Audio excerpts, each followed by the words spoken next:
मैं इंग्लैंड पहुंच गया, इंग्लैंड चला तो इंग्लैंड में मैं लेस्टर पहुंचा।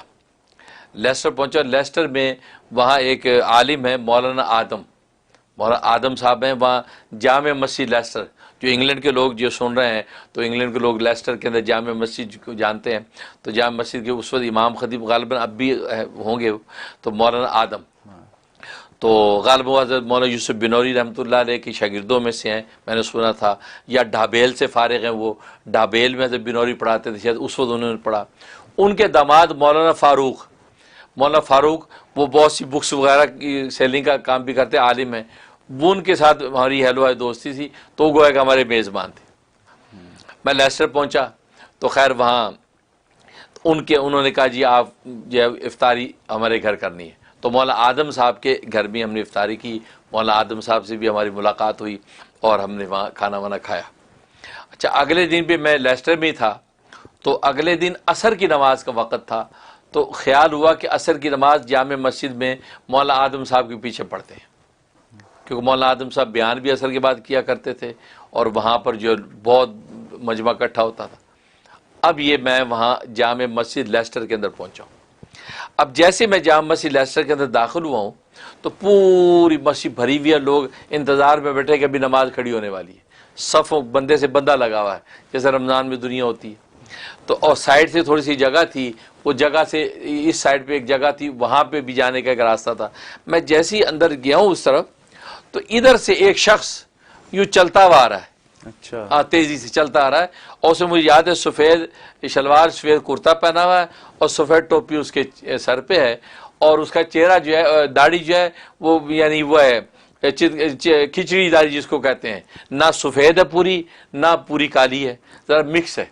अच्छा। और अच्छा कद है और अजीब अच्छा नूरानी चेहरा है।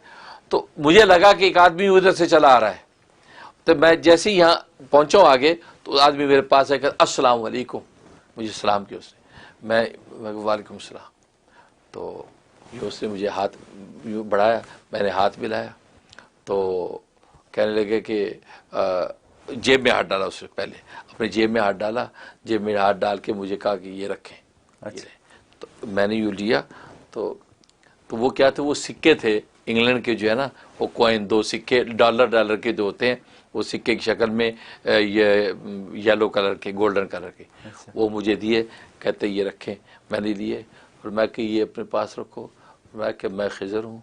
अच्छा, हाँ, कहते मैं खिज़र हूँ है, और ये आप रखें, आपको किसी चीज़ की कमी नहीं होगी है, बस ये अपने पास रखें। एक बात ये कि एक और बात की वो कभी शेयर करूँगा, पर मैं कि ये रखो, इंशाल्लाह आप कभी किसी चीज़ की कमी नहीं होगी, और मैं खिज़र हूँ, अस्सलाम वालेकुम। ये किया तो मैं उनके दिए हुए तोहफे को देखने लगा, मैं क्या दिया इन्होंने। इतने में इधर देखा ना तो वो आदमी गायब। अच्छा, मैं अब मुझे समझ में आया, बाद में सोचा, मैं ओहो हज़रत खिज़र इस्लाम, क्योंकि वो शख्स जो आया था ना वो बगैर सफ़ों को तोड़े हुए आ नहीं सकता, क्योंकि लोग बैठे हैं।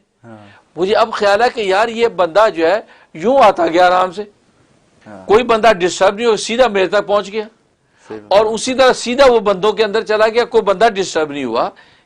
अब मुझे ख्याल है कि ओहो, अब मैंने पीछे आ गया, उधर ढूंढूं, तो मुझे साथी कहते क्या वो सब, मैं कह नहीं इसने सही है, उधर देखूं, मैं कहने यार, मैं कह ये तो हज़रत खिज़र सलाम, और कहा कि ये अपने पास रखो। मैंने खैर वो संभाल लिए। उसके बाद जो है कैफियत, और क्योंकि रसूल सल्लल्लाहु अलैहि वसल्लम क्या मदीने में जो कैफियत थी, तो मुझे लग ही रहा था कि यार कोई डिफरेंट होने वाला है। पता चला वहाँ तो हज़रत खिज़र की तवज्जुहात, रसूलुल्लाह की बरकत से वहाँ उनसे मुलाकात, और उन्होंने वो चीज़ दे दी। और उसके बाद क्या हुआ कि वहाँ चंद दिन गुजारने के बाद अब मैं वापस पाकिस्तान आ गया। पाकिस्तान आके जिस घर में हम रह रहे थे उस घर से मूव करके, वो किराए के घर में थे, हमें अपना घर मिल गया था, अपना ख़रीद लिया था, तो हम उस घर में मूव हो गए। अब जब वो मूविंग की है, उस मूविंग में वो सिक्के गुम हो गए।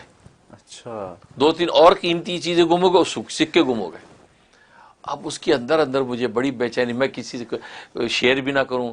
अच्छा, मैंने फिर वापस जब आ गया तो मैंने अब्बा शहीद मेरे पीरो मुर्शद मौलाना मोहम्मद यूसुफ दियानी शहीद रहमतुल्लाह अलैह को ये सारा किस्सा सुनाया।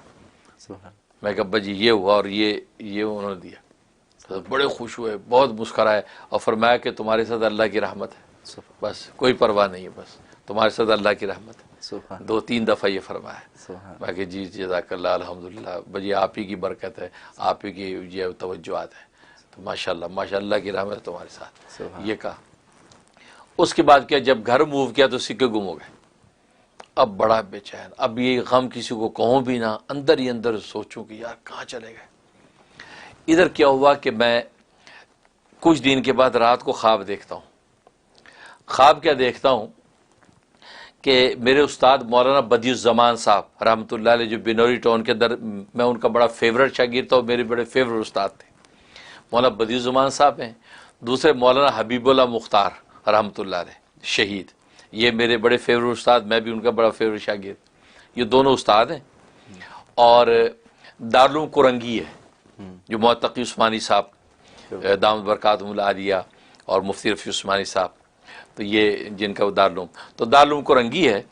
दारुल कुरंगी का जैसे उसका मेहमान खाना है, या ये कि जिस जगह पे वो टेलीफोन एक्सचेंज का सिस्टम बना हुआ है वो गालिबन कमरा है।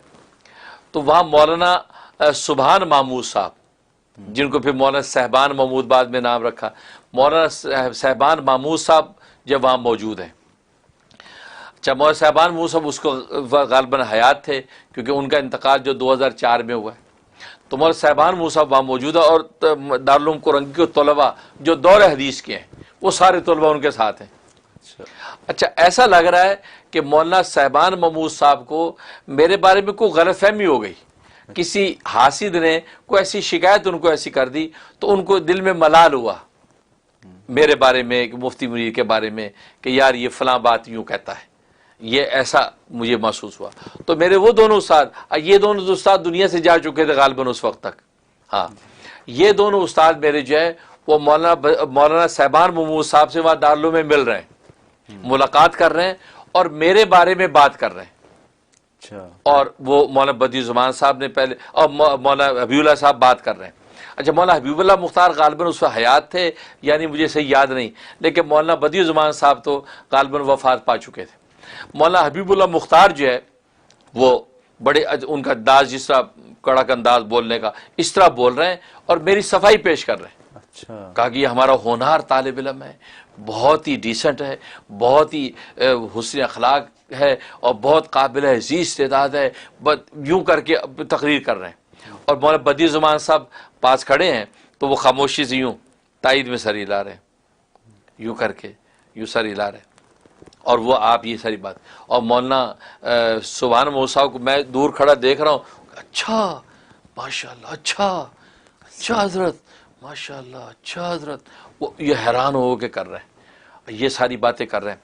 अब इतने में मैंने सोचा कि भाई इसका मतलब है कि उनका दिल साफ़ हो गया, ये मामला जो है दुरुस्त है, ये हमें गलतफहमी हो गई। तो मैं ज़रा हिम्मत करके आगे आ गया। तो जैसे मेरे इन दोनों उस्तादों ने मुझे देखा, मौलाना बदियुज़्ज़मान साहब ने, मौलाना हबीबुल्लाह साहब ने, तो वो मुस्कराए, हाँ आओ आओ आओ, यूँ करके इशारा किया। तो मैं आगे बढ़ के मौलाना सहबान महमूद साहब को जो है ना मुसाफा किया और उनको गले लग गया। तो मौलाना सहबान महमूद साहब फरमाने लगे कि हाँ भाई, बस एक बात हमें ऐसे दिल में आ गई थी, लेकिन मौलाना बदियुज़्ज़मान साहब और मौलाना हबीबुल्लाह साहब ने तफसीलात से मुझे आगाह कर दिया है। अब अल्हम्दुलिल्लाह कोई ऐसी बात नहीं है। हाँ, ये क्या कि उसने दोबारा सीने से लगाया, अपनी जेब में हाथ डाल के मुझे कहा, लो ये तुम्हारा इनाम है, मुझे दिया। तो मैंने हाथ में लिए तो वही सिक्के थे, सुभान अल्लाह, जो खिज़र सलाम जी वही सिक्के थे। मैंने ले लिया, मैं कहा जज़ाकल्लाह जी हज़रत, मैंने उसको जेब में डाल दिया। मैंने कहा या अल्लाह शुक्र है, दिल ही दिल में सोचता हूँ कि यार ये सिक्के तो मिल गए भाई, ये तो गुम हो गए थे।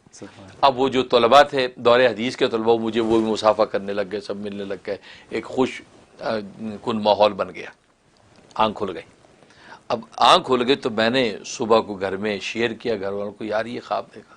अच्छा माशाल्लाह ख्वाब तो अच्छा है, यार उसमें सिक्के मुझे मिले। कहता अच्छा इंशाल्लाह अल्लाह करे मिल जाए, वो तो बड़ी बाबरकत चीज़ थी। ये घर में बात हुई।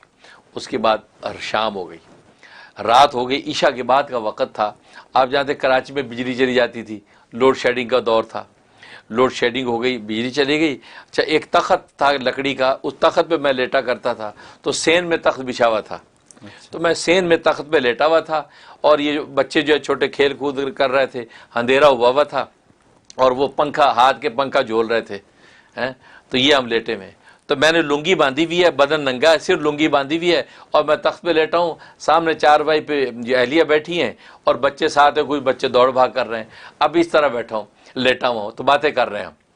तो एकदम मेरी ये जो है ना ये बगल में पसली में कोई पत्थर लगा और एकदम पत्थर लगा तो यूँ साइड भी गिरा।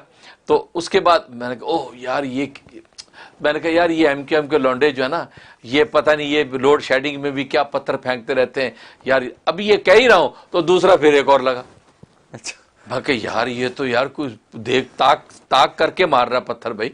मैं ये कह के उठ के बैठ गया और मैंने यूं अंधेरे में हाथ मारा। मैंने कहा ये क्या है, तो देखा, दूसरा देखा तो मैंने कहा यार ये तो सिक्के लग रहे हैं और लाइट लगाओ, लालटेन लाओ, वही सिक्के थे। सुभान वो सिक्के कहाँ से आए?